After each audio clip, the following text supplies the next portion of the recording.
E vamos ver se eu compartilho a minha tela.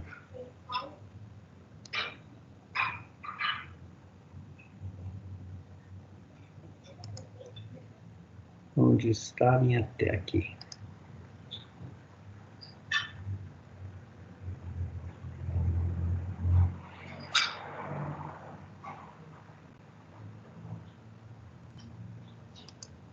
Vocês estão conseguindo ver meu caderno aqui, minha mão?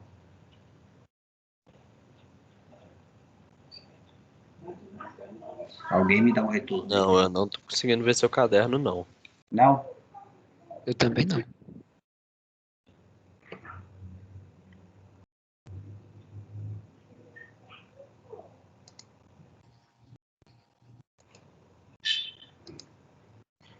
E agora? Agora sim. Ok. Minha mão. Beleza. Certinho, certinho.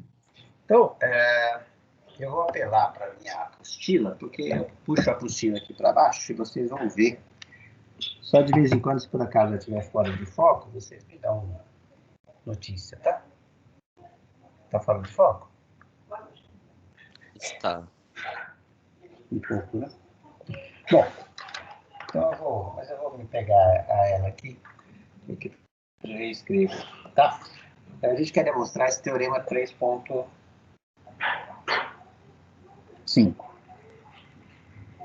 Está bem fora de foco, a minha foca melhor. E o teorema 3.5 nos dá propriedades sobre o produto vetorial, certo? Então a gente precisa saber antes o que são as três coisas que caracterizam o produto vetorial. A gente sabe que se eu tiver dois vetores,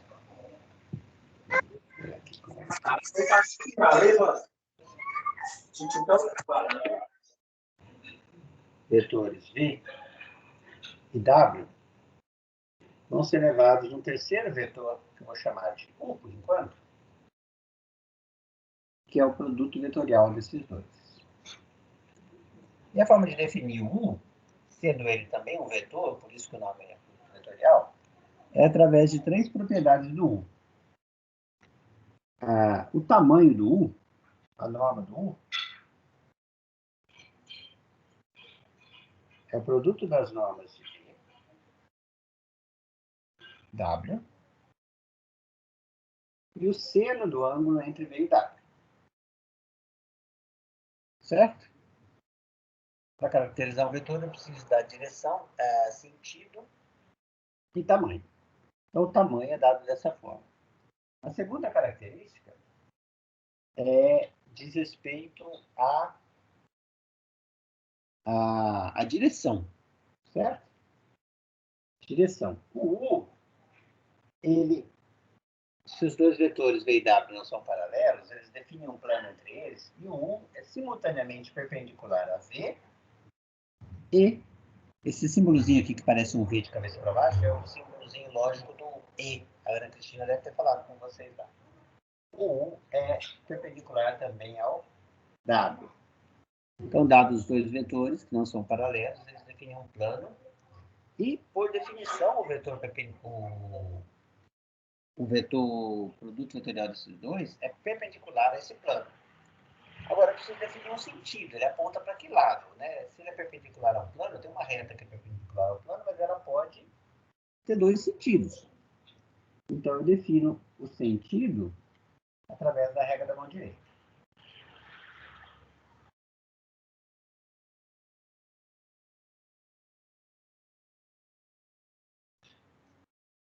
Certo? Regra da mão direita, mais do que qualquer coisa, eu vou mostrar o desenho aqui, né? E se eu boto o vetor V na direção dos dedos da mão e coloco de tal forma a mão que eu posso girar esses dedos no sentido de V para W, então o produto vetorial, ele está na reta que fura esse plano perpendicularmente, mas mais ainda o sentido dele é o sentido que o nosso polegar aponta. Certo? Então, essa definição que caracteriza o produto vetorial já nos dá de cara a primeira propriedade do teorema 3.5. A primeira propriedade do 3.5 disse que se você trocar o V pelo W, trocar a ordem, a única coisa que altera no produto vetorial é uma mudança de sentido. Certo? Porque se você troca o V pelo W, o jeito que você posicionar a mão para agora os dedos da mão estarem na direção do W e, se possível, você girar esses dedos até chegar ao vetor V, o único jeito de fazer isso é você inverter a sua mão em relação ao que você tinha no caso anterior. O que, consequentemente, leva o dedão agora, o polegar, a voltar para baixo. Então, se a gente olhar a definição do vetor aqui, quando você troca V por W, você troca nesse produto aqui a norma de V pela norma de W, portanto, você não troca a norma de U, porque também você não troca o ângulo entre os vetores. Θ vai ser o mesmo, e você só está invertendo a ordem no produto de dois números reais. A norma de V pela norma de W é a mesma coisa que o produto da norma de W pela norma de V. Certo? Então, certamente, trocar V por W não altera o tamanho do vetor U. O tamanho do vetor produto vetorial. Certo? Também, o vetor U, a reta que fura o plano determinado por V e W de forma perpendicular, continua sendo a mesma. Então, a reta que serve de suporte para esse vetor U, V vetorial W, continua sendo a mesma. Só mesmo a regra da mão direita que vai nos dizer que o novo vetor tem o mesmo tamanho, a mesma direção, mas o sentido oposto do outro. O que eu acabei de dizer é Teorema 3.5, a propriedade A, que diz que V vetorial W, quando eu troco a ordem, troca também o sinal. E só troca o sinal. Tá claro isso, gente? Isso é uma demonstração, tá? Tá feito aí no item A, mais ou menos a mesma coisa que eu disse. Eu só tentei dizer, tá feito aí na apostila, né? Essas demonstrações todas estão feitas na apostila. O que eu estou querendo fazer aqui é acrescentar mais detalhes e, eventualmente eliminar alguma dúvida que tenha aparecido para vocês quando vocês leram ou lerem a demonstração, tá? Então, se não ficou claro algumas coisas que eu disse aqui, a hora de perguntar é agora. Mas eu acabo de demonstrar o item A desse teorema. Ficou claro o que a gente fez? Ficou sim. Eu vou tomar o silêncio como um sim as minhas respostas, tá? Se vocês ficam em silêncio, eu digo que é sim. O item B desse teorema fala sobre a norma desse vetor produto vetorial. E diz que isso é zero se e somente se um dos vetores for zero ou um for múltiplo do outro. Na verdade, melhor ainda, ele faz assim, ó. Do jeito que está escrito na apostila, ele fala assim, esse produto vetorial é zero, se somente se V é igual a alfa W, ou o W é um alfa V. Certo?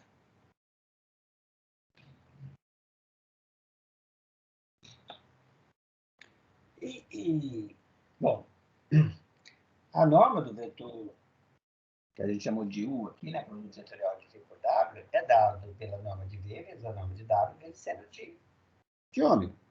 Então, vamos demonstrar.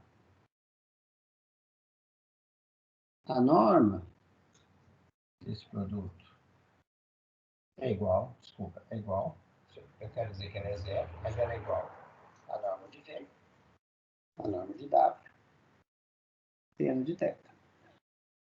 Certo? Então, quais são as possibilidades para esse produto de 3 números reais ser zero? Bom, primeiro caso, a norma de V é zero. Se a norma de V é zero, eu posso escrever V como alfa, que é o zero, vezes o W. Aqui eu estou pegando o alfa como sendo zero.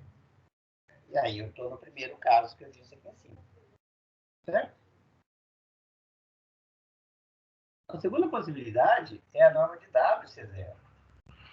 E daí eu posso escrever o W como zero vezes V, tomando de novo alfa como sendo zero, Estou aqui na segunda possibilidade. Bom, a terceira possibilidade, vou fazer aqui um cantinho, é o seno de θ ser igual a zero. Certo? O que significa que o ângulo formado entre os dois vetores, é nulo. E, portanto, um deles é múltiplo do outro. Um deles é múltiplo do outro. Eu posso escrever se o V for múltiplo de W, dessa forma, ou se o W for múltiplo de V, dessa forma. Agora, uma das formas justamente não implica na outra, justamente pelos casos estudados anteriormente. O alfa pode ser zero. Então, se o alfa for zero, eu escrevo o V como múltiplo de W. Desculpa. Se, por exemplo, um dos vetores for zero, eu consigo escrever este vetor que é nulo como múltiplo do outro, mas não consigo escrever o outro como múltiplo dele. Tá? Então, por isso que tem esses dois casos que a gente acaba, muitas vezes, achando que é desnecessário o segundo caso, porque se o V é igual a alfa vezes W, então W é igual a 1 sobre alfa vezes V. Mas isso só funciona se o alfa não for nulo. Certo? Então, por isso que eu tenho que considerar os dois casos independentemente. Tá? Então, isso mostra o entender. O produto de dois vetores, o produto vetorial de dois vetores é nulo, se somente se um é múltiplo do outro. E dentro desses casos está incluído o caso de um deles ser nulo. Um ou outro dos vetores ser nulo. Tá bom? O item C do teorema. Marcelo, Oi. a volta, ela meio que fica implícita, né? Porque A volta. Isso. A volta é imediata, né? Boa pergunta. Quem fez essa pergunta? Igor, Igor. A volta supondo que vale uma dessas coisas, então o produto vetorial é zero. Tá? Então aí é o seguinte, se vale uma dessas duas afirmações aqui, vamos ver a primeira, a segunda totalmente análoga. Se vale a primeira, com alfa não nulo, é porque o V é múltiplo do W, então o ângulo entre eles é zero, o seno de zero é zero, e aí pela própria definição aqui de baixo, o anel do produto vetorial vai ser zero. Certo? Mesma coisa se valer a outra com alfa não nulo. Se o alfa for nulo, então significa que eu não sei nada, olhando para a primeira equação, eu não sei nada sobre o W, mas eu sei que o V é nulo. Se o V é um vetor nulo, a norma do V aqui de baixo vai ser zero, e, portanto, esse produto também é zero. Então, eu provo a volta. E o mesmo caso para o caso do W nulo. Tá bom? Obrigado por perguntar. Obrigado. Esses detalhes. Eu vou arrancar essa página aqui. Talvez eu precise da definição de novo dos vetores aqui. Para o vetorial, eu vou escrever de novo para a gente ganhar tempo. Mas tem que aparecer aqui na tela, né? Então, vamos ver. Peraí. Então, o item C agora, desse teorema, o C é imediato. Por quê? O C diz o seguinte, que V vetorial W escalar V é zero. E também o V vetorial W escalar W é zero. Mas isso é imediato da própria definição de produto vetorial. Por quê? Dizer que, se você chama isso aqui de U, dizer que o produto escalar de dois vetores é zero, significa que é a mesma coisa que dizer que U é perpendicular a V. Ou seja, que o cosseno do ângulo entre U, cosseno do ângulo θ, é igual a zero. Ângulo entre U e V. Sendo U o produto vetorial de V por W. Mas isso era a definição que a gente tinha aqui, né? A definição do produto vetorial era um vetor que era simultaneamente perpendicular a V e a W. Se ele é simultaneamente perpendicular a V e a W, o produto escalar dele, tanto com V quanto com W, dá 1. Só estou reescrevendo de uma outra forma. Certo? Produto vetorial de V por W é ortogonal a V.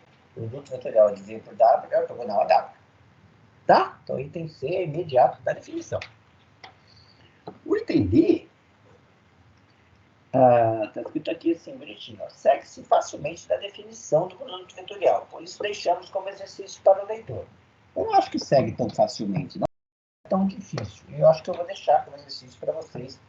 Mas vou dar algumas dicas. Olha só. A primeira parte do item D é o seguinte. Alfa que multiplica V escalar W é alfa V escalar vetorial W. Certo? Para vocês verificarem essa igualdade, vocês têm que verificar que o vetor dado pelo lado direito é igual ao vetor dado pelo lado esquerdo, certo? Mas uma igualdade de vetores implica em verificar três coisas. A norma do vetor do lado esquerdo tem que ser igual à norma do vetor do lado direito. A direção do vetor dado pelo lado esquerdo tem que ser igual à direção do vetor dado pelo lado direito. E mesma coisa quanto ao sentido. Tá bom? Então, tem mais um pedaço aqui do item D, que eu falo depois sobre ele, mas se a gente entender o que está acontecendo aqui, a demonstração vai ser fácil. Então, a demonstração é simples, sim, mas eu gostaria que fizessem, tentassem escrever em detalhes. E aí considerem dois casos. Um, o que acontece com o alfa positivo, e dois, o que acontece com o alfa negativo. Certo? E aí vão ver, chama de U', esse vetor aqui, chama de U, esse vetor do lado de cá, e você tem que mostrar que U' é igual a U. É isso que ele tem que fazer, certo? Em particular, a gente tem que mostrar, por exemplo, que a norma de U' é igual à norma de U. Então, eu vou fazer esse item. Então, tá. Então, com a anotação que eu acabei de escrever, o que a gente tem que mostrar? Precisamos, tá? Estou deixando como exercício para vocês, só estou dando uma dica, mas quem não conseguir, entre em contato. Precisamos mostrar que U' igual a U. O que é isso? Isto é, primeira coisa, que a norma de U' é igual à norma de U. Segunda coisa, U é paralela a U'. U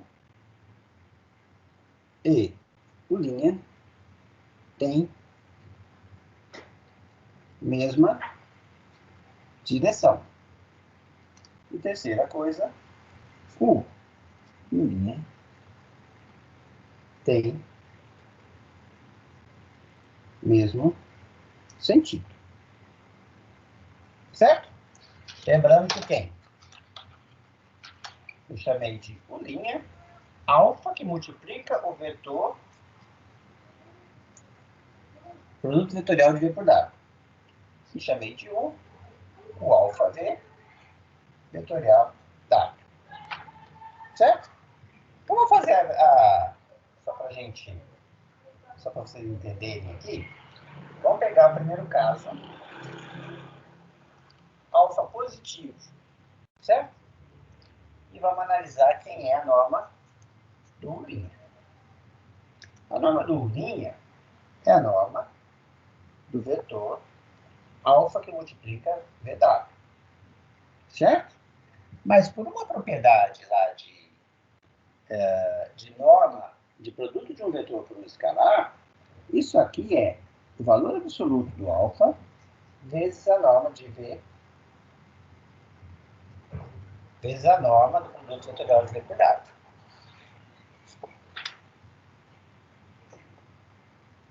Certo? Ok. Se o alfa é positivo, então isso é simplesmente, o módulo de alfa é simplesmente o alfa. Quem é a norma de U agora? Bom, então agora você tem que ver o seguinte.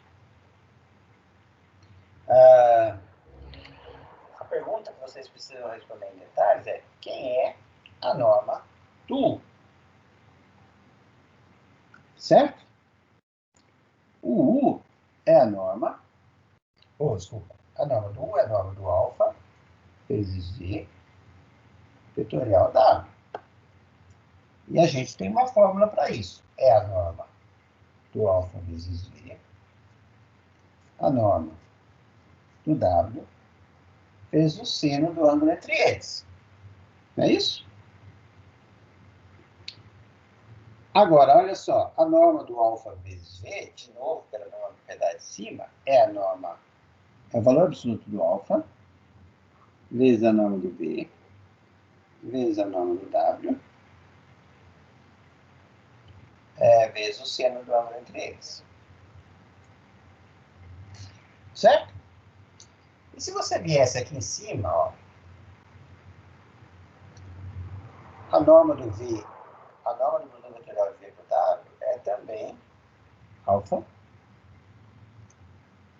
a norma do V, a norma do W, o seno do ângulo entre eles. Então, esses dois vetores têm a mesma norma. E aqui nem precisei usar os dados se o alfa era positivo ou não, porque eu não tirei o módulo do alfa. Então, olha só. Deixa eu fazer um mequetrefe aqui, ó. A norma do U está aqui. E a norma do U' está aqui. Ficou meio espremido, mas vocês veem que é a mesma coisa. Certo?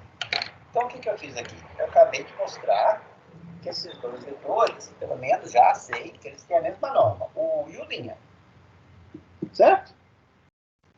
Aí, para fazer os outros dois itens, que eu vou deixar para vocês tentarem escrever, vocês vão usar o mesmo raciocínio, usando as propriedades que caracterizam o produto vetorial. Então, a gente sabe, por exemplo, que o produto vetorial de V com W é um vetor que é perpendicular tanto a V quanto a W. Não é isso? Então, o que a gente está querendo mostrar mesmo? O U está aqui, né? O linha está aqui, certo? Então, olha só, raciocina aqui comigo. Se o alfa for positivo, esse vetor V vetorial W, multiplicado por alfa, certo? Ele tem a mesma direção e sentido que o V vetorial W. Não é isso? Então, multiplicado por um número positivo, esse cara está, pelo menos, na mesma direção do V vetorial W. Se você olhar aqui para a definição do 1, o W foi mantido e o V foi multiplicado pelo número escalar positivo, então esse cara aqui é um múltiplo positivo do V, então ele continua na mesma direção e sentido que o V. Certo? Então, o produto vetorial, quando você faz o produto da mão direita, usando aqui o alfa V, em vez do V só, ele te dá a mesma direção que você deve colocar seus dedos.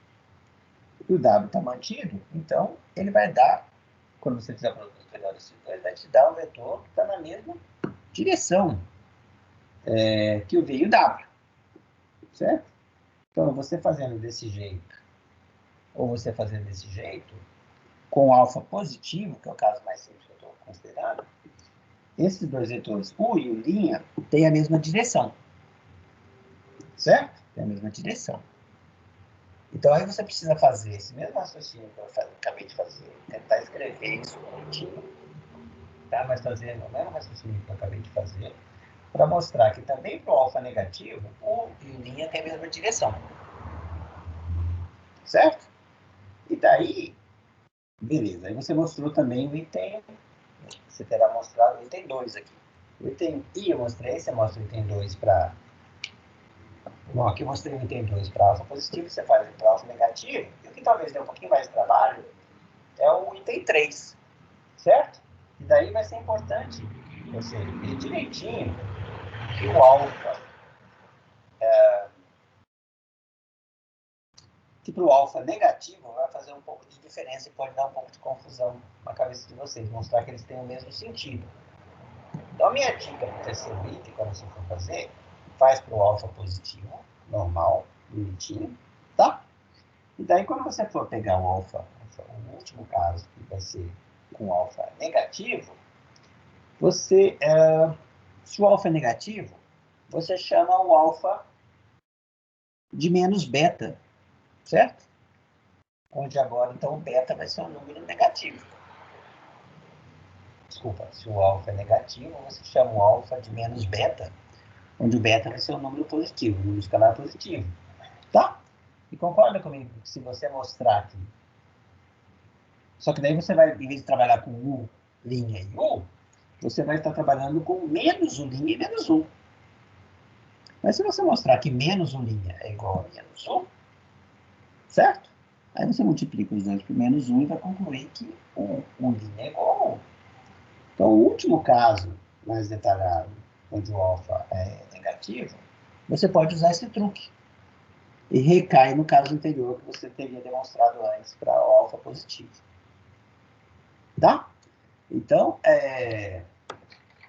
ele fala, né? A demonstração dele segue-se facilmente da definição do produto vetorial. É verdade, não é difícil não, mas você só tem umas sutilezas para ver exatamente como é que você demonstra isso. Eu gostaria muito que vocês tentassem demonstrar. Na verdade, eu gostaria muito que vocês tentassem e conseguissem demonstrar isso. Tá bom? Só cuidado com os alfas, caso dos alfas negativos. Ok? O quarto item é o mais difícil de todos. Ele fala sobre... O quarto item do teorema fala sobre a distributiva do produto vetorial.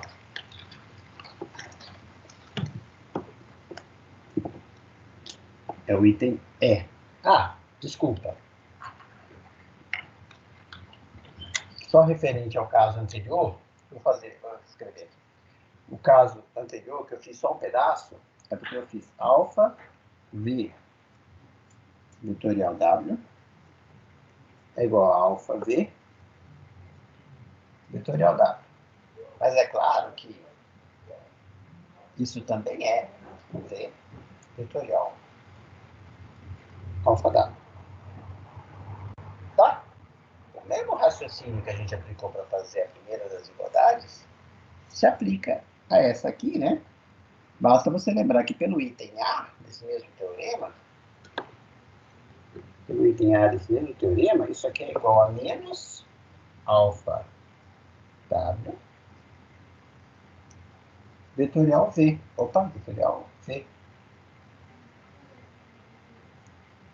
Certo? E esse caso aqui é exatamente igual ao caso aqui, né? Trocando as letras V por W e trocando alfa por menos alfa. Mas se você fez os dois casos já do alfa, positivo e negativo, tem que ver o caso do alfa igual a zero também, né? Mas o alfa igual a zero é trivial, né? Isso é mais imediato ainda, porque se o alfa é zero, os dois lados os três lados dessa igualdade são números, tá? Então, o alfa ou é positivo ou negativo, são os casos que interessam. Então, essa igualdade aqui é a mesma que está aqui, só trocando, renomeando as letras V e W e trocando alfa por menos alfa. Tá? Então, por isso que o item D, o segundo item, eu nem tinha abordado.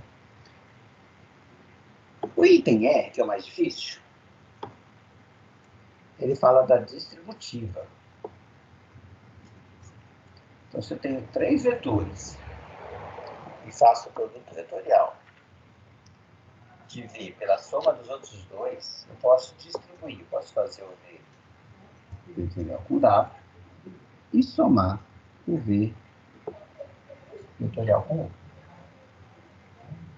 É isso que está dizendo. Posso fazer a distributiva à esquerda e também posso fazer a distributiva à direita. O que é a distributiva à direita, né? A distributiva à direita seria fazer o seguinte. V somado com W vetorial U é V vetorial U mais W vetorial U. Tá? Então, essa aqui eu vou deixar como exercício. É análoga à anterior. Basta você, de novo, usar o item A e você reescrever isso aqui como... basta você ver que isso aqui é menos U vetorial V mais W.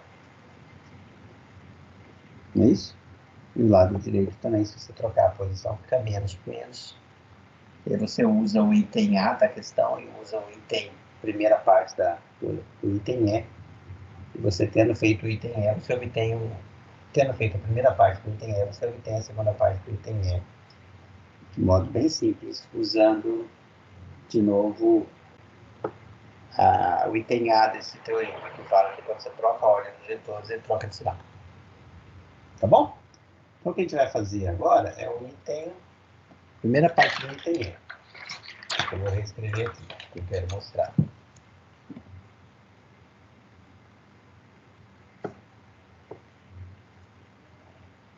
V vetorial W mais U é igual a V vetorial a W mais V vetorial U. Tá? E isso está demonstrado no apêndice, na página 101, em 3 etapas. Tá bom? E eu acho que tem um pedaço dessa demonstração que não está muito bem feito, por isso que eu resolvi fazer aqui de novo. Tá joia? Então, vamos lá.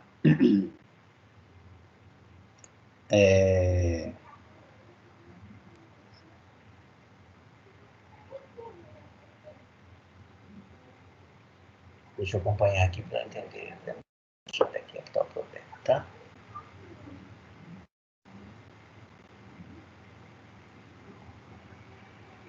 Tá. Então, a primeira observação que a gente faz aqui é o seguinte. Ele vai definir o que significa 3 vetores satisfazerem a regra da mão direita. Tá? Então, a gente diz que 3 vetores, quando você tem 2 vetores, V e W, certo? O terceiro vetor, V esse aqui, e aqui eu tenho V vetorial W, tá? Então, você está girando a sua mão no sentido de V para W, mão direita, certo? O polegar vai indicar a direção do V vetorial W, tá bom? Então, a gente diz que V, uma trinca, 3 vetores, V, W, U, satisfazem a regra da mão direita? Satisfazem. Vocês podem ver isso em alguns livros escritos de uma forma um pouco diferente, tá? Mas eu vou usar, tentar me manter usando a nomenclatura que o Reginaldo está usando. Satisfazem a regra da mão direita. Se o quê? Se o vetor 1 também aponta, ou seja, quando eu faço plano vetorial de V por W, então eu tenho um plano determinado por V e W, se nenhum deles é 1, certo? O vetor V vetorial W, ele aponta na direção de um semi-espaço definido por esse plano. Esse plano corta o espaço tridimensional em 2 semi-espaços. Tá? Você pode pensar assim, do jeito que está aqui, em cima e embaixo. Né? De baixo seria o que apontava para cá. Tá? Então, os 2 vetores determinam um plano que corta o espaço em 2 semi-espaços, e o V vetorial W aponta na direção de um semi-espaço. De um desses semi-espaços, definidos pela regra da mão direita. Tá? O vetor 1, se ele está nessa direção aqui, ou seja, se ele aponta na mesma direção desse semi-espaço que o V e o W, então a gente diz que os 3 vetores V, W e U satisfazem a regra da mão direita. O que em particular significa que o ângulo, deixa eu ver agora aqui, ele chama de θ também, tá? Esse ângulo θ, ângulo entre, coloquei um vetor U novo aqui, ó. O vetor U não é o produto vetorial de V por W, como eu tinha usado na notação anterior, tá? É só um terceiro vetor. Então, θ é o ângulo entre U e o vetor V vetorial da a caneta está subindo.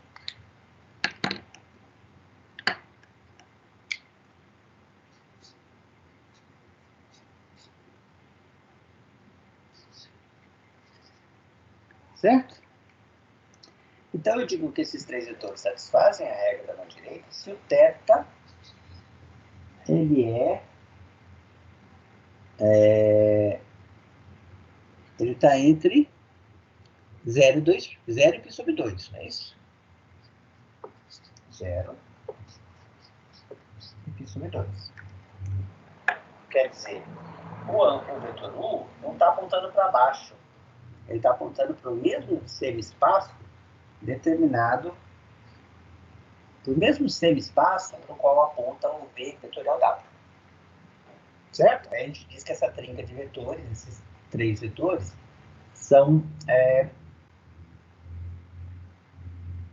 satisfazem a regra da mão direita. Ou em alguns livros vocês vão ver, definem uma base positiva.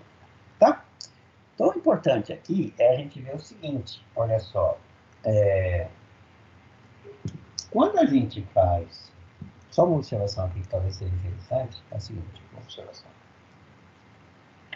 Quando a gente desenha um plano cartesiano, que a gente vai ver lá no cálculo 1, ou lá no ensino médio, a gente em geral põe o x aqui e o y aqui. Certo? Deixa eu tomar uma aguinha, peraí.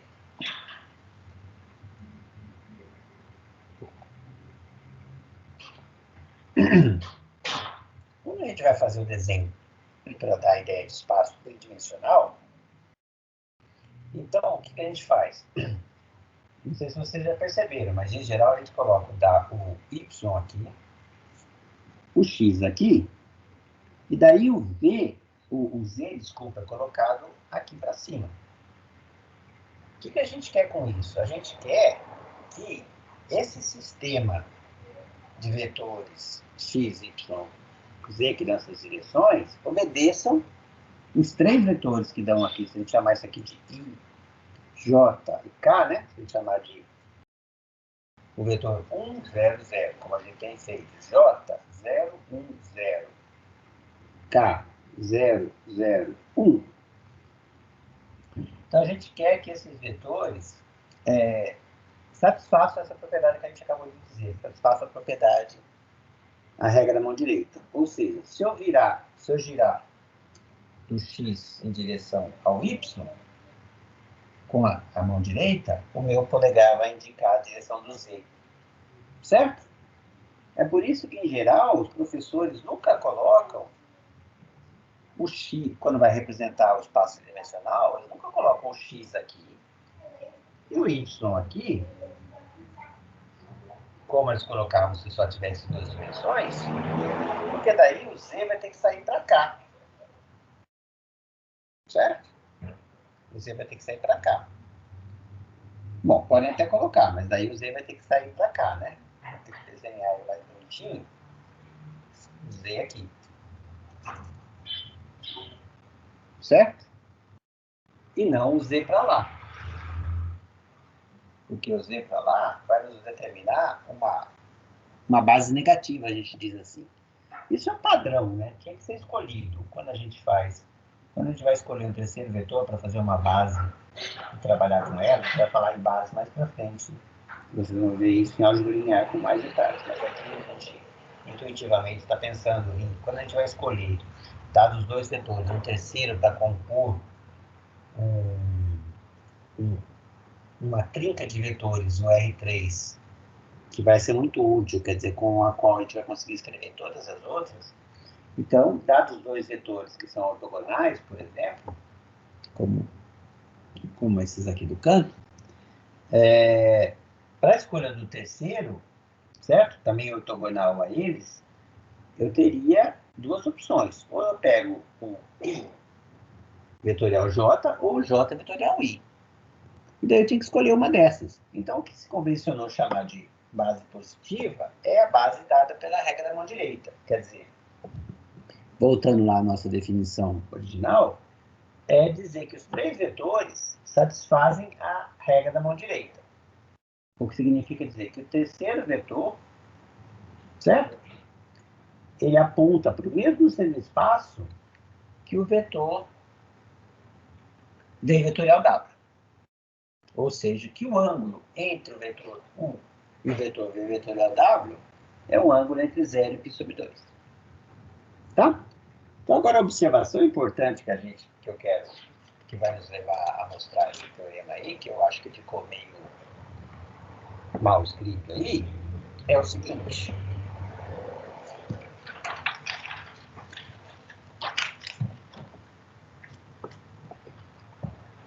Então, olha só. Eu vou escrever a afirmação aqui, depois vamos ver se eu convenço vocês. Se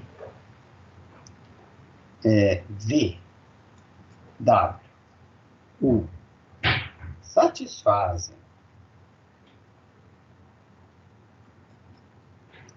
a regra da mão direita, então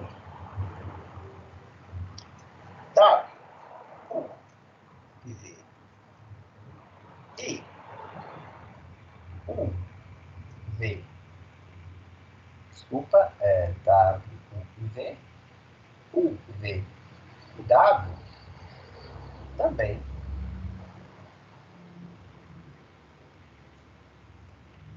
satisfazem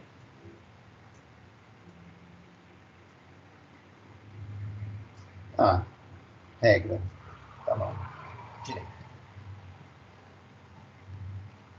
Certo? Então quer dizer que se eu trocar a posição desses caras, mantendo a ordem entre eles, da trinca de vetores, certo? Aqui eu comecei do V, depois veio W, U. Aqui eu comecei do W, depois veio o U, depois o V. Aqui eu comecei do U, depois veio o V, depois veio o W. Não troquei a ordem entre eles, só fiz uma permutação cíclica, que a gente fala, mantendo a ordem relativa entre eles. Então, se um deles satisfaz a regra da mão direita, se uma desse conjunto de três vetores satisfaz, os outros dois também satisfazem se você mantiver a ordem, a mesma ordem cíclica. Tá? Vamos ver se eu convenço vocês disso. E é isso que eu acho que está bem mal explicado ali no item B da demonstração. Tá? Então, olha só. Para isso, vamos fazer o V aqui. O W aqui. Certo? Pela regra da mão direita, eu vou fazer o V vetorial W aqui, ó, pontilhado. Certo? E pelo que eu acabei de dizer, se o vetor U unido a esses dois anteriores satisfaz a regra da mão direita, é porque o vetor U forma um ângulo com o V vetor W, forma um ângulo entre 0 e π sobre 2. Isso aqui que seria esse tal ângulo. Certo? Então o vetor U está aqui em azul, o vetor V aqui e o W aqui. Então, isso, do jeito que eu desenhei, está querendo dizer que a trinca VWU satisfaz a regra da mão direita. Tá? Agora vamos fazer a mesma observação. O que seria dizer que WUV satisfaz a regra da mão direita? Para WV satisfazer a regra da mão direita, bom, eu vou fazer só esse caso aqui e vou deixar o seguinte para vocês verem, porque o raciocínio é exatamente igual. Mas então vocês têm que entender direitinho o que eu estou falando aqui. Para mostrar que a trinca, nessa ordem, WUV satisfaz a regra da mão direita, então eu tenho que pegar os dois primeiros, certo? Fazer o produto, então, afirmação, a trinca WUV satisfaz a regra da mão direita. Como é que eu mostro isso? Eu tenho que pegar o vetor W escalar U, não é isso? E concluir que V Em vez de falar em ângulo, que vai ser mais difícil de enxergar, eu vou dizer o seguinte: esse vetor W vetorial, desculpa, V, para o mesmo semi-espaço.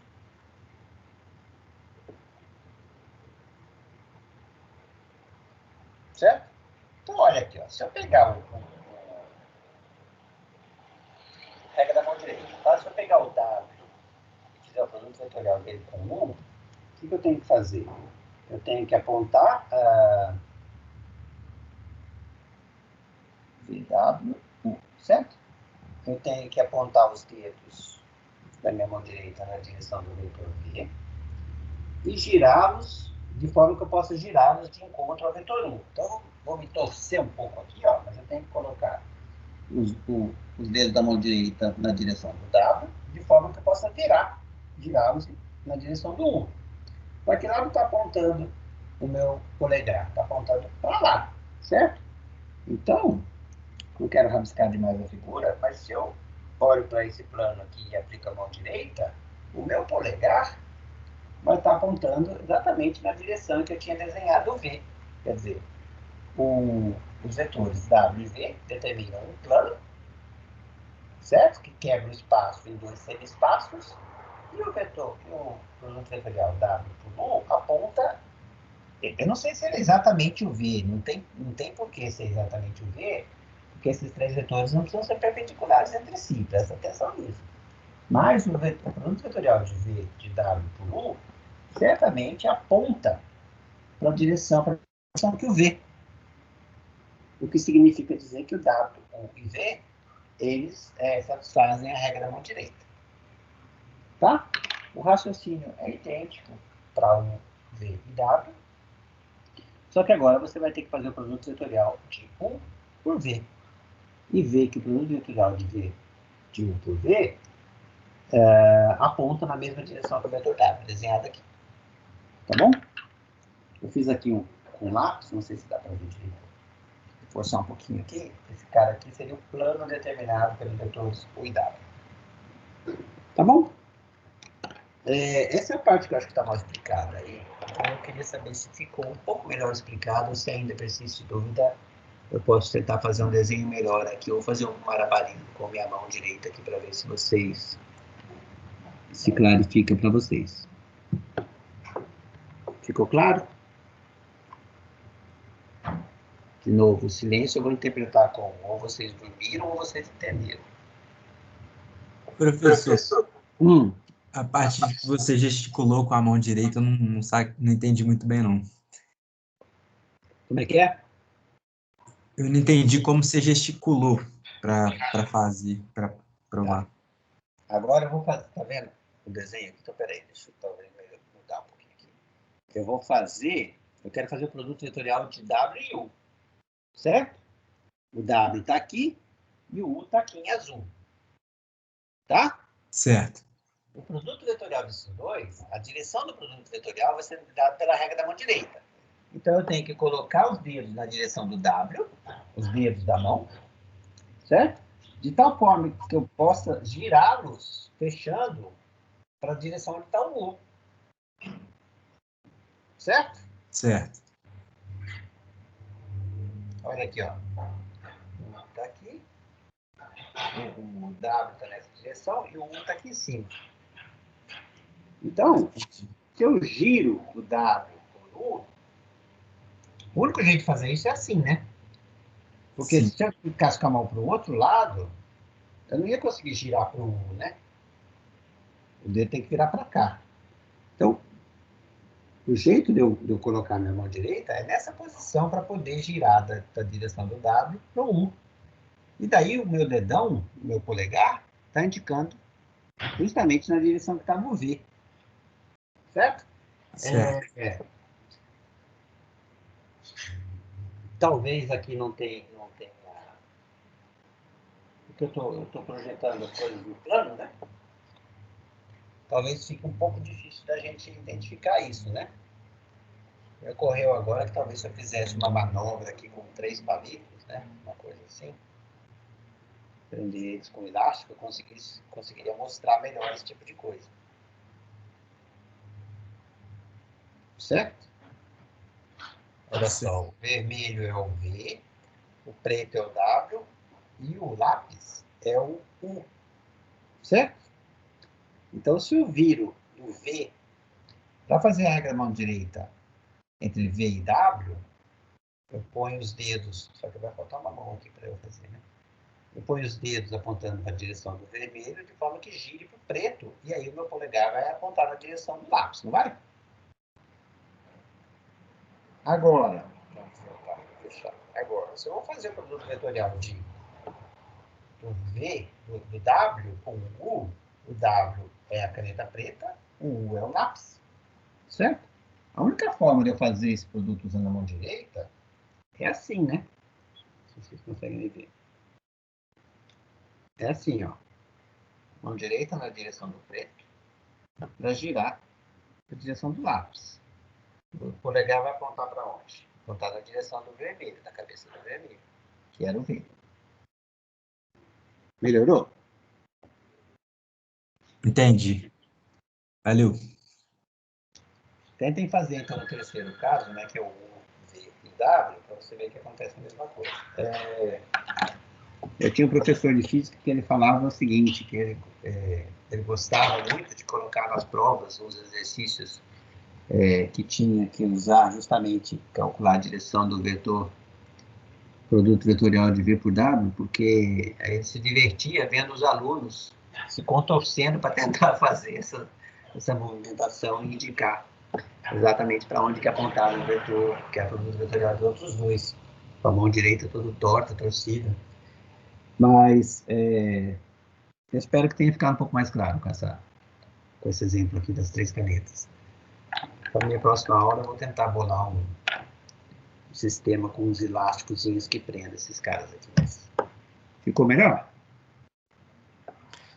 Bom, espero que sim. Professor, o jeito como você fez as coisas, a gente pode ter certeza que não é um artifício da construção, que sempre vai ser o caso. Que eles vão ser... eles vão seguir a regra da mão direita Então, da permutação cíclica. boa pergunta de novo. Na verdade, para ficar mais rigoroso essa demonstração, eu acho que a gente teria que entrar um pouco na questão da existência da base positiva, o que é uma base positiva, o que é uma base negativa, e aprofundar um pouco nessa direção para conseguir demonstrar isso de uma forma mais analítica. Tá? O que eu tentei fazer era seguir aproximadamente a demonstração do Reginaldo, que ele faz aqui do apêndice, certo? Então, ele introduz de uma forma um pouco solta essa definição de que são 3 vetores satisfazerem a regra da mão direita, e aí eu apelei para ela para tentar ficar restrita a demonstração dele. Tá bom? E eu até estava pensando, e estou ainda, já que você tocou nesse assunto, eu vou abrir meu coração, mas por enquanto é só um pensamento, eu estava pensando em dar pontos para quem me apresentasse essa demonstração de forma mais rigorosa. Mas aí, estou pensando ainda, porque talvez fugisse um pouco das linhas do nosso trabalho aqui, certo? E daí teria que entrar um pouco mais rigorosamente na definição do que é uma base positiva, o que é uma base negativa, e eu não sei se vale a pena. Então, na verdade, no meio do caminho, eu resolvi apresentar assim de uma forma mais geométrica, apelando para a intuição, mas eu acho que, para responder sinceramente a sua pergunta, eu acho que a minha demonstração não depende da escolha dos vetores que eu coloquei ali, certo? Agora, provar que não depende, eu precisaria justamente de um argumento mais analítico, tá? Porque eu fiz o meu desenho aqui numa certa posição dos vetores. Eles falam assim, você escolheu os vetores de uma forma que você obtivesse o resultado que você queria. É verdade, mas se você parar para pensar, talvez você conseguisse o mesmo raciocínio, né? com seus 3 dedos, né? Chamar isso de V, esse de W, o polegar vai indicar para o outro, né? Certo? E isso vai funcionar em qualquer posição do espaço. Não é isso? E daí, só que daí, para fazer uma argumentação trocando, fazendo o produto vetorial de V pelo U agora, né? Você ia ter que apelar para uma visualização do movimento aqui espacial, certo? Mas eu acho que você acabaria se convencendo de que o raciocínio que eu fiz é válido para toda escolha de V, W e U, certo? Não apenas para uma escolha ali que eu fiz. Principalmente porque você consegue fazer esse movimento aqui. Mas talvez para argumentar quando você for fazer o... Porque você precisaria de uma nova mão direita, né? Para argumentar que o produto vetorial do W agora pelo U dá alguma coisa que aponta lá na direção do V. Certo? Mas com um pouco de calma, se você fizer uns exercícios você mesmo aí, com a sua mão, e pedir para mais uma pessoa emprestar uma mão direita para você, você vai chegar à conclusão de que esse resultado do argumento vale para todos os vetores, para quaisquer 3 vetores. Tá bom? Certo, obrigado. Eu até preferia, assim, a sua explicação, acho ela muito mais intuitiva do que o jeito como está no livro, assim. Do ponto de vista didático, ela é bem mais satisfatória. Obrigado. Que bom. Espero que todo mundo tenha entendido também. E aí a gente pode andar para o fato seguinte. Certo. Então eu vou voltar ao que eu queria, né? Então, sabido isso que eu acabei de dizer, eu vou partir para a demonstração como a do Reginaldo. Lembrando que a gente quer demonstrar o quê? A gente quer demonstrar que o item E do teorema, que V é vetorial W mais U é igual a V vetorial W mais V vetorial U. Certo? Beleza. Então, aqui vamos lá. Então, o primeiro item, ele faz em 3 etapas, tá? A primeira etapa, eu acho que foi essa que eu fiz. Deixa eu ver aqui.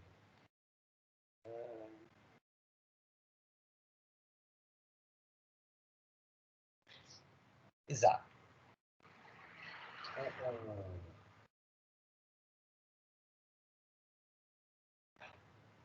Certo. O item A, traduzido no que eu acabei de dizer, significa o seguinte, ó. Vamos ver se vocês concordam comigo. Que V vetorial W escalar U e o V escalar W tem o mesmo sinal. Tem o mesmo sinal. Lembrando primeiro que a gente está falando realmente de sinal de número. Esses caras são números reais, né? Porque eu estou fazendo produto escalar do vetor U pelo vetor V vetorial W. O produto escalar de 2 vetores é um número e, portanto, ele é positivo, negativo ou zero, né? E da mesma forma, o lado esquerdo ou o lado direito aqui. V escalar W vetor U. Então, são números reais. E o que eu estou dizendo aqui tem o mesmo sinal.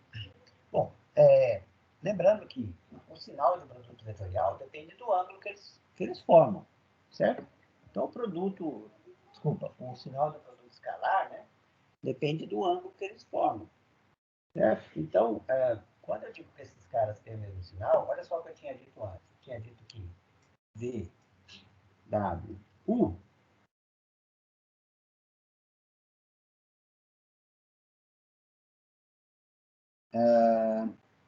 se VW satisfaz a regra da mão direita, então W, U, V também satisfaz. Porque satisfaz a regra direita. Se isso assim, esse do lado de cá também satisfaz.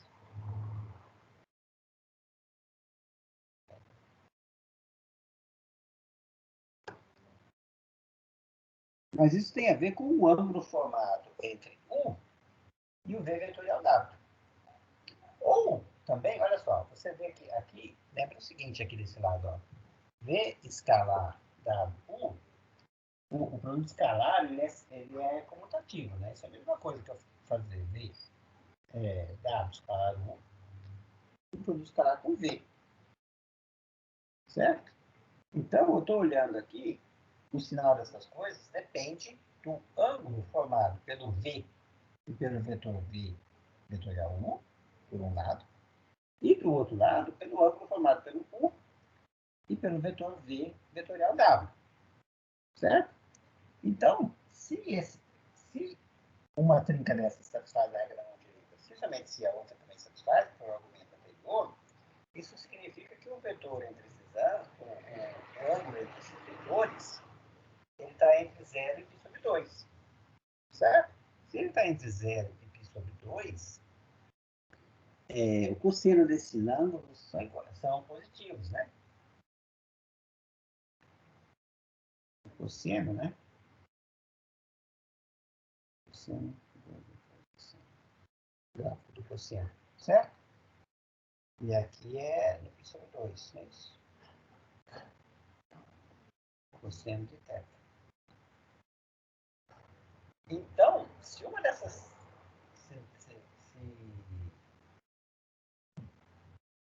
Se essa ordenação satisfaz a regra da mão direita, significa que o ângulo entre o terceiro e o produto vetorial dos dois primeiros está entre 0 e π sobre 2 e o cosseno dele é positivo. De mesma forma aqui, né, se ele satisfaz a regra da mão direita, também significa a mesma coisa. E daí, quando você faz o produto escalar desses dois, vai dar positivo. Quando você faz o produto escalar desses dois, vai dar positivo. Então, eles têm o mesmo sinal. Ou o contrário, se essa terna não satisfizer a regra da mão direita, então daí o ângulo entre o terceiro e os dois primeiros não vai estar entre 0 e sobre 2, aí o cosseno dele vai ser negativo. Mas de mesma forma, essa aqui também não vai satisfazer a regra da mão direita, e o sinal dele também vai ser negativo. Então, ou esse produto escalar, bom, dizendo da mesma forma, né? Esse produto escalar, esses dois números representados por esse retângulo daqui, eles têm o mesmo sinal. Ou ambos são positivos ou ambos são negativos. Certo? E é isso que o item A a demonstração é dividida em 3 partes. A primeira parte dessas é o item A. Tá? O item B... então observe só. Resumindo, o que é importante da gente ver desse item A, para a gente esquecer tudo isso daqui para frente, e só lembrar o que o item A realmente está dizendo. O item A está dizendo o seguinte, ó, se eu tiver 3 vetores,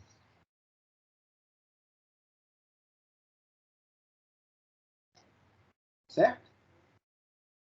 E tiver distribuído nesses espaços que eu deixei em branco, o sinal do produto vetorial ou do produto escalar, então esses sinais trocam de lugar mantendo a igualdade.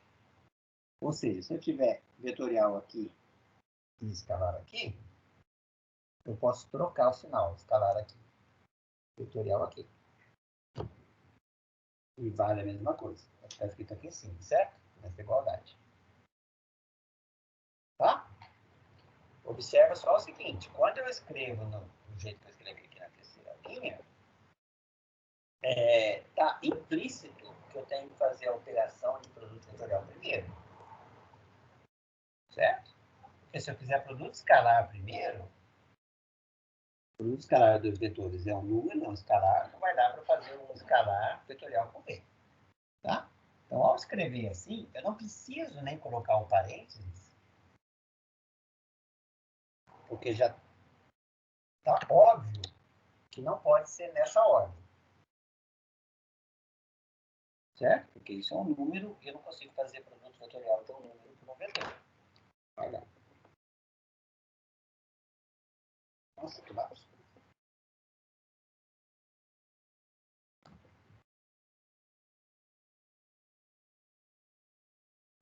Certo?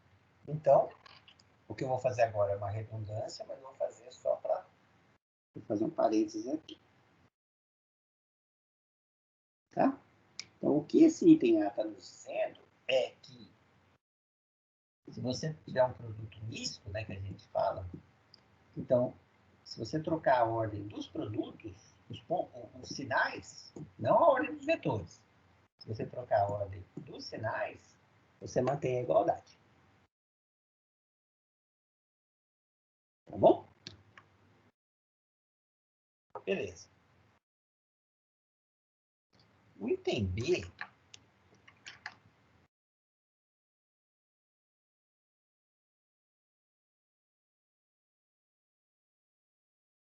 desculpa, eu já acabei mostrando o item B aqui, tá? O item B dizia exatamente isso. Esse aqui, ó, na verdade, deixa eu ver aqui, o item A.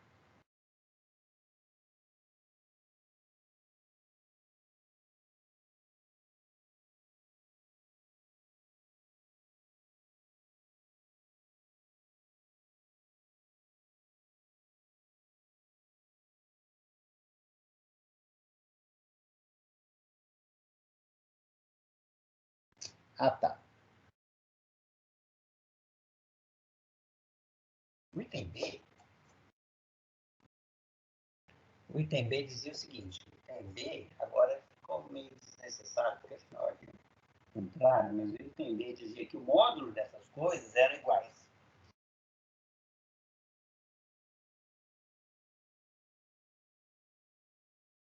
Certo? E para mostrar isso, ele se baseava no Teorema 3.8 da página 94. Deixa eu ver aqui o que diz o Teorema 3.8. Ah, tá.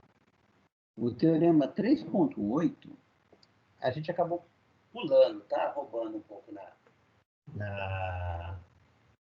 no item B, porque a gente não passou pelo Teorema 3.8. Mas só para vocês entenderem a demonstração do Reginaldo, como ele faz aí, o Teorema 3.8 dizia que, vamos supor, esse número aqui, que representa um módulo de V vetorial W, produto escalar por 1, esse cara aqui, em valor absoluto, representava o volume do paralelepípedo determinado por esses três vetores. Certo? Exato. Então, é claro, se você tiver o lado esquerdo aqui, ó, o lado direito, podia trocar, né? W vetorial 1, escalar V, porque o produto escalar ele é comutativo. Então, olha só, aqui você tem o produto vetorial de V, o W, tudo isso escalar 1. Isso determina, em módulo, o volume do paralelepípedo determinado por esses três vetores. Aqui você tem os mesmos três vetores, só que você está fazendo o produto vetorial de W por 1 e depois escalar por V. Mas são os mesmos três vetores. Então, o paralelepípedo é o mesmo. Certo? Então, em norma, em valor absoluto, esses paralelepípedos teriam que ter o mesmo volume. Então, deveria valer essa relação aqui, que é o que ele chama de item B. E o item A garantiria, com esse argumento que eu fiz, com essa torção de dedos todos, o item A, da demonstração do Reginaldo, diz que não só vale essa igualdade em valor absoluto, mas ela vale de fato, sem o valor absoluto. Ela coincide em sinal. Certo? Então, o argumento do item A é para garantir que essas coisas têm o mesmo sinal, que foi mais ou menos o que eu fiz aqui em cima, apoiado fortemente na minha acrobacia de mão direita que eu fiz na página anterior. Tá bom? Então, isso feito, o item C vai ser fácil de concluir. Porque agora, olha só. Eu quero mostrar, né? Quero mostrar, deixa eu ver o que eu quero mostrar. Quero mostrar que V vetorial da é igual a V vetorial da mais V vetorial 1. Certo? E agora eu já sei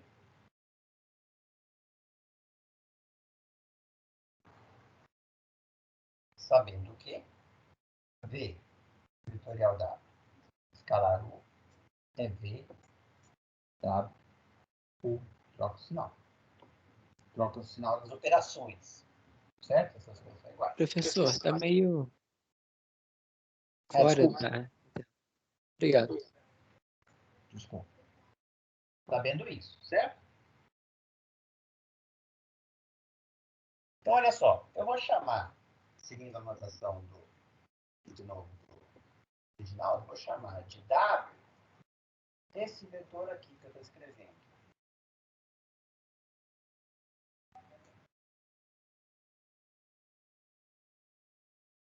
E quero mostrar que o W é zero. Certo? O W é zero. Então, olha o truque. Essa ideia é sensacional. Eu gostaria que vocês... lógico, eu gostaria que vocês entendessem a aula toda, mas principalmente essa é a ideia final aqui. O que eu vou fazer? Pegar um vetor qualquer não nulo, seja x, vetor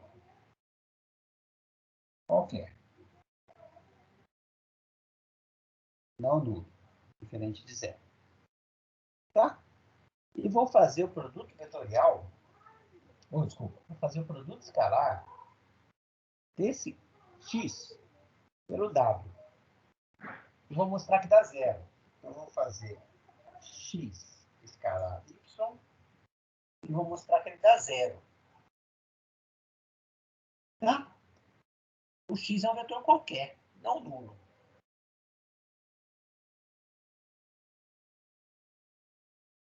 Então, geometricamente pensa assim. Se o w, se o y, ele é ortogonal a qualquer vetor x, porque o x é um vetor qualquer, esse y não tem outro jeito a não ser o vetor nulo. Que é o que eu quero mostrar. Tá? Mas eu posso pensar isso geometricamente. Eu posso pensar de outra forma também. Se eu mostrar que esse x escalar y, desculpa, é zero, para qualquer vetor x, se eu mostrar isso, depois que eu mostrar isso, eu vou fazer assim. Agora, se vale para qualquer vetor x, tome x igual ao próprio y. Certo? Aí x escalar y fica sendo y escalar y, ou seja, fica sendo a norma de y ao quadrado. E se eu mostrar que isso é zero, então eu concluí que o y é zero. É isso que eu vou fazer. Certo? Então eu vou fazer x escalar y. X escalar y é igual a x escalar v vetorial w mais 1, certo? Menos v w menos v.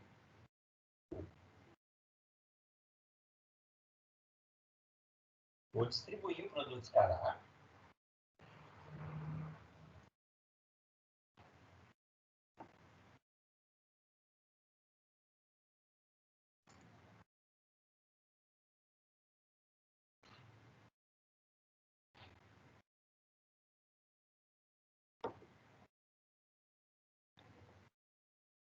E agora eu vou usar a propriedade de troca de sinais de operação, que a gente acabou de mostrar. Certo? Então aqui fica, onde era ponto, eu vou fazer o produto vetorial. Onde era vetorial, eu vou colocar o ponto. Mesma coisa aqui, era x escalar v, fica x vetorial v, e era isso tudo escalar o outro, vai ficar ponto, tá? Menos x vetorial v, escalar o.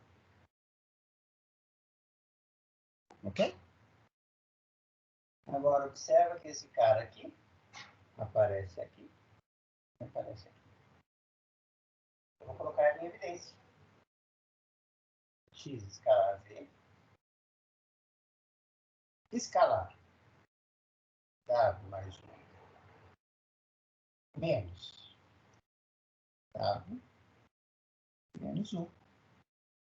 Ou seja, x escalar v, ponto, x vetorial v, escalar o vetor zero. Então, isso dá o vetor zero. Ou dá o número zero. Certo? Eu peguei um x qualquer, fiz o produto escalar dele por aquele y, eu mostrei que ele dá zero. Como o x é qualquer, eu podia ter feito essas contas todas com o próprio y. Então, eu mostrei que y escalar y, eu teria mostrado, né? Se eu agora voltar, refizer e chamar o x, pegar o x como sendo y, eu refaço a conta e chego à conclusão que o y é um vetor de norma zero. Mas o único vetor de norma zero que existe é o vetor zero. Então, o y é zero. Bom, mas se o y é zero, é isso que a gente queria mostrar, né? Porque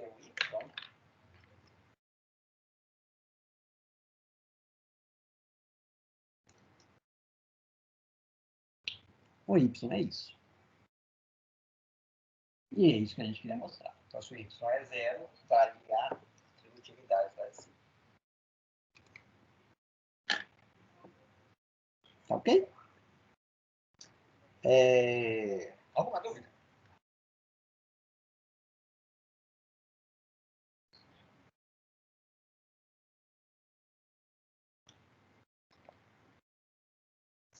Silêncio, agora eu vou assumir como não.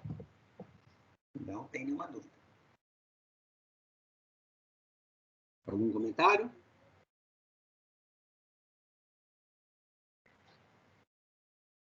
Bom, eu tinha planejado, se ninguém tem nenhum comentário, nenhuma dúvida, eu tinha planejado também fazer a demonstração do item do teorema do corolário 3.10, tá? E fazer alguns exercícios da parte de projeção ortogonal. Mas eu vi aqui que já são 2h20, está ficando muito comprida, muito longa essa aula. Então eu vou parar por aqui e eu volto a fazer isso provavelmente na sexta-feira dessa semana. Na quarta acho que não vai dar, que está muito em cima, estou meio atarefado com outras coisas. Mas eu volto a fazer isso outro dia. De qualquer jeito, o corolário 3.10 é muito mais simples que isso. Está feito, a demonstração dele está feita na apostila, certo? E eu acho que vocês dão conta de fazer sozinho. Mas eu gostaria de fazer, eu vou voltar a marcar uma aula. Devo voltar a marcar uma aula, não sei com muita ideia, para fazer isso. E que eu gostaria de fazer com vocês, mas eu gostaria que vocês tentassem antes, para gastar um pouco de neurônio também, os exercícios da seção 3.2, que dizem respeito a produto escalar, né? Produto escalar, norma de projeção ortogonal e coisa e tal. O exercício 3.220 e 3.2... Não. 3.219 e 3.220. Tá?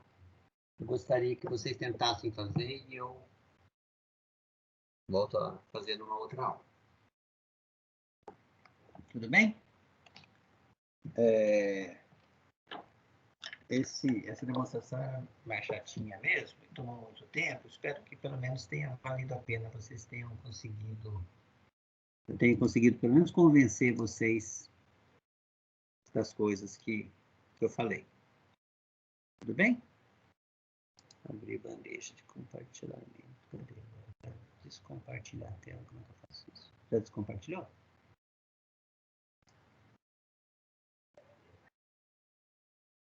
Pena que nós tivemos tão poucos alunos aqui. Tem alguém de mão levantada aí? Não. Alguém quer falar alguma coisa? Eu quero saber se vai ter algum teste antes da prova, e eu queria saber também a data da prova. Ixi. A data da prova. Eu não divulguei essas datas do cronograma na página da gente, no Moodle, não? Se eu não não cheguei a olhar, divulguei... vou conferir lá. Oi? Eu não cheguei a olhar lá, mas eu vou conferir. Vamos tentar olhar aqui agora.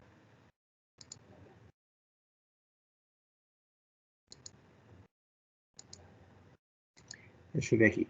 Eu também não sei de cabeça, não. Eu tenho um dia 29, que eu sei que é uma prova, mas não sei se é de vocês ou da outra disciplina que eu dou. Enquanto eu estou abrindo aqui o Moodle, mais alguém tem alguma pergunta aí sobre isso que a gente acabou de fazer? Moodle virtual. Turma M, não é isso?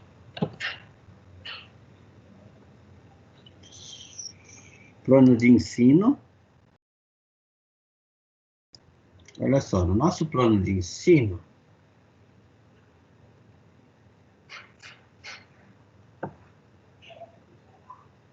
segunda prova está marcada para o dia 26/10.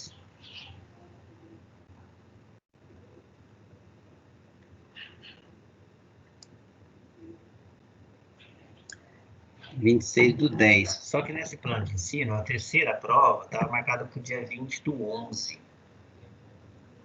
Depois eu fui ver, alguém me chamou a atenção que, na verdade, nosso semestre não dura tanto tempo, né? Ele acaba antes, né? Então, eu vou ter que refazer esse calendário aqui. E vou conversar com vocês, trocar umas mensagens, vou sugerir uma nova data para a segunda prova. Tá? Só para não ficar muito próximo da terceira prova, que também pode ficar próximo da terceira prova, mas contendo um conteúdo menor. Mas isso não é muito bom, não. Então, eu vou ver se a gente consegue aqui. Vou olhar com o pessoal da meta turma também, para não ficar muito longe da data da prova deles. Quem sabe a gente chega numa data mais apropriada. Tá bom? Beleza. E você vai passar mais testes igual aquele que você passou antes da primeira prova ou não? Você está falando do estudo dirigido? Não, aqueles testezinhos, aquele que você passou valendo 2 pontos, como revisão, como... Então, eu estou pensando, eu acho que eu não vou fazer aquilo não, porque as coisas estão ficando tão repetitivas que daí chega na prova e... Ou a gente acaba tendo que criar novos exercícios para colocar na prova, e aí, inevitavelmente, são exercícios mais elaborados, mais difíceis, ou a gente acaba repetindo os exercícios já cobrados. Certo? Eu quero chegar no meio termo quanto a isso, porque o que eu gostaria de pedir para vocês é que vocês fizessem os exercícios de tudo dirigido da meta-turma. E até na última aula, né, eu até importei para cá, trouxe para a nossa página, esse estudo dirigido. Mas eu acho que eu vou abolir esse teste valendo... Porque o objetivo do teste era forçar vocês a estudarem, certo? E aí davam como premiação 2 pontinhos, dois pontinhos para isso. Mas aí,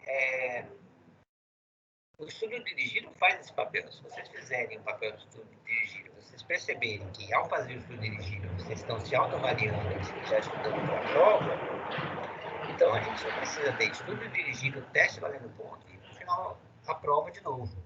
Certo? Justamente porque acaba exaurindo, assim, digamos, os exercícios fáceis, e aí acaba exigindo que a gente coloque na prova umas coisas um pouco mais difíceis.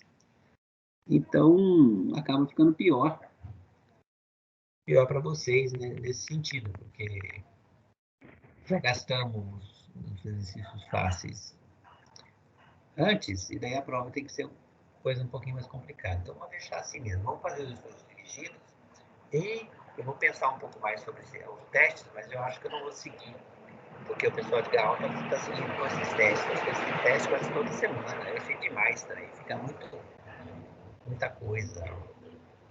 Mal acabou a aula, já tem estudo dirigido, teste em cima. Tá? Então vamos ver. Não vou bater o martelo agora na decisão, mas vou pensar um pouco sobre isso, mas a minha ideia é não fazer mais os tais testes. Tá bom? Alguém tem mais alguma coisa a perguntar?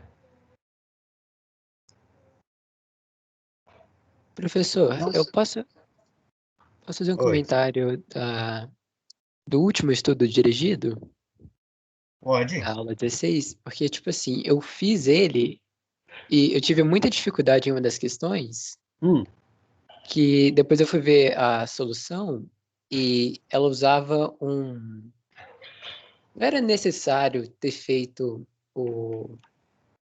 aquelas notas de aula que tem na metaturma, sabe? Mas, tipo assim, era basicamente necessário, porque era o único material que comentava do assunto que pedia na questão, que era o volume de um tetraedro dado as coordenadas dos vértices. E aí tem um exercício na notas de aula de produto vetorial e misto que comenta sobre isso, mas eu achei meio... como eu posso colocar? Porque, tipo assim, eu tô seguindo, assim como outros, eu imagino, tô seguindo as coisas da turma, da nossa turma, Aham. ao invés de estar seguindo da metaturma. E aí ficou faltando esse material e a questão ficou, tipo, muito mais difícil do que era para ela ser. Não sei se você chegou a dar uma olhada nisso, ou se alguma outra pessoa já comentou com você. Mas Mas não, ninguém tinha comentado, não. Mas tem um exercício parecido com esse na apostila? Nossa. no Reginaldo, não. Marcado para ser feito? Não. Não? Não? Não. É o que? O volume do tetraedro? Volume de um tetraedro. Tá. Não, foi bom que você falou, porque a gente está usando as coisas, parte das coisas que o pessoal da metaturma está fazendo, mas nem tudo, né? Nem tudo deles serve para a gente, nem tudo nosso serve para eles. Em particular, pode acontecer alguma coisa assim, né? Porque aquelas notas de aula, eu achei desnecessário, além de toda a nossa apostila, acrescentar mais aquelas notas de aula. E eu achei que os exercícios que eles colocavam no subdirigido eram baseados só na apostila do Reginaldo, que é essa que a gente está se prendendo. Então, vamos tentar ficar só nessa. Se aparecer de novo alguma coisa ali que envolva algum assunto que não foi tratado diretamente aqui na apostila do Reginaldo, das duas, uma. Ou eu incluo como exercício extra e falo alguma coisa, dou alguma dica para vocês resolverem a parte, tá? Ou eu simplesmente falo, não, aquilo lá pode ignorar, que a gente não vai fazer aquela abordagem. Mas, por outro lado, a gente não conseguiria, mesmo sendo um exercício difícil, né? A gente não conseguiria resolver esse exercício que você mencionou com a teoria que a gente tem? Eu pensei um pouco assim, mas eu não cheguei em nada assim. Porque eu acho que eles não precisaram de nada, de nenhuma teoria adicional ao que a gente fez. Talvez só um pouco mais de raciocínio sobre as ferramentas que a gente desenvolveu, né? Porque eles não estão lá falando nada, apresentando nenhuma teoria mais aprofundada do que a gente e do que a apostila original.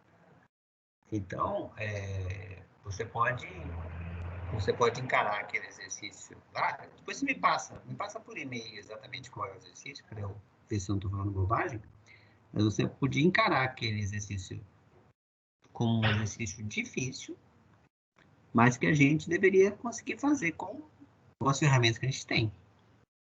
Tá? Me passa o exercício que eu te dou uma resposta melhor avalizada. Ok. Depois te mando. Mais alguém? Algum comentário? Não? Tá bom, estou vendo aqui no chat, tem algumas perguntas sobre estudo dirigido. Não, estudo dirigido não vale ponto, ele serve para você se autoavaliar. Acho que é só isso mesmo, acho que...